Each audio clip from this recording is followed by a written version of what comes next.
اهمیت نه هم لري او ډېر زیات اهمیت هم لري او هغه داسې چې تاسو خیال کړي تاسو چې چېرته هم زه چې چېرته هم لاړه شم نو ملګري دا خبره کوي چې اسما مونږ ته ریکویسټ کړی دی ته هغه ولې نه اخلې او اسما ته مونږ ځان سره ایډ کې ولې نه او اسما ته ما د کمنټ جواب ولې نه راکوي اسما ته کمنټ ولې نه لایک کې ته مغروره شوې یې پلانې وړینګې مختلفې خبرې کوي خو نن زه تاسو ښکاره دا خبره کوم مینوالو چې زما اسما اخلاص نامه ده اسما اخلاص په نوم باندې چې څومره هم آیډیاانې دي هغه ټولې فیک دي A to Z په دې کې مختلف ما داسې پوسټونه هم وکتل که نه چې هغه سیاسي پوسټونه یې پکې کړي دي مختلف قسم کې پوسټونه یې پکې کړي دي او هغه خو چونکې زما نه دي خو غیر معیاري پوسټونه پکې شوي دي نو په هغې باندې هغوی زما یو بېعزتي کوي زما کم از کم انسان یو ویلیو ده د انسان یو خپل عزت دی د انسان خپل شخصیت دی که بل ورله توجه نه ورکوي یا بل ورله عزت نه ورکوي نو د هغې دا مطلب نه دی ګنې چې په انسان باندې خپل ځان هم سپک دی د هر انسان خپل یو عزت دی یو انا ده دا کوم قانون دی چې تاسو زما په نوم باندې آیډیانې جوړوئ بیا د هغې نه مختلف قسم کې پوسټونه کوئ او زه تاسو ته دا په دعوې سره وایم مینوالو چې چېرته هم زما د چینل نه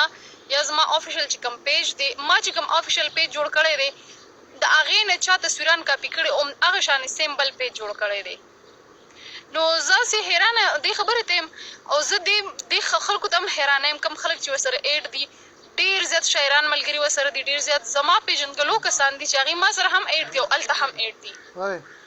نو زه ووایم چې لکه زما په نوم چې کوم دی زما ذاتي خپله آیډي زما په نوم باندې نه ده کوم چې تاسو اسما اخلاص په نوم باندې څومره هم ریکویسټ تاسو ته درځي یا تاسو هر څوک ځان سره ایډ کوئ نو هغه ټولې فیک دي دې نه علاوه په یوټیوب کې چې کوم دی زما اسما اخلاص آفیشل پیج دی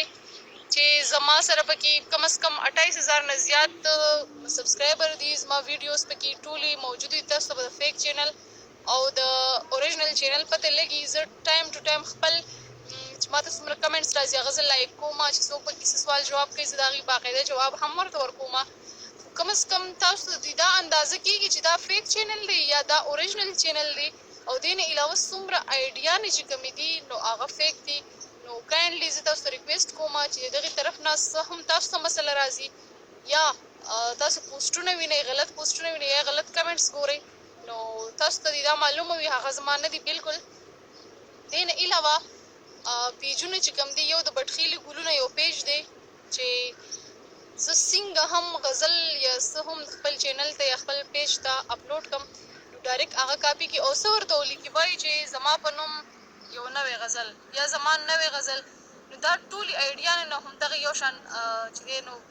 یو شان خبره روانې که نه چې زما یو نوی غزل همدغه خلک په یقین کوي او ډېر ښه او ډېره مننه او ډېر ښکلی اسما اخلاص او پلانې وړي زه تاسو ته وایم چې تاسو ولې د مطلب تاسو تعلیم هم کوئ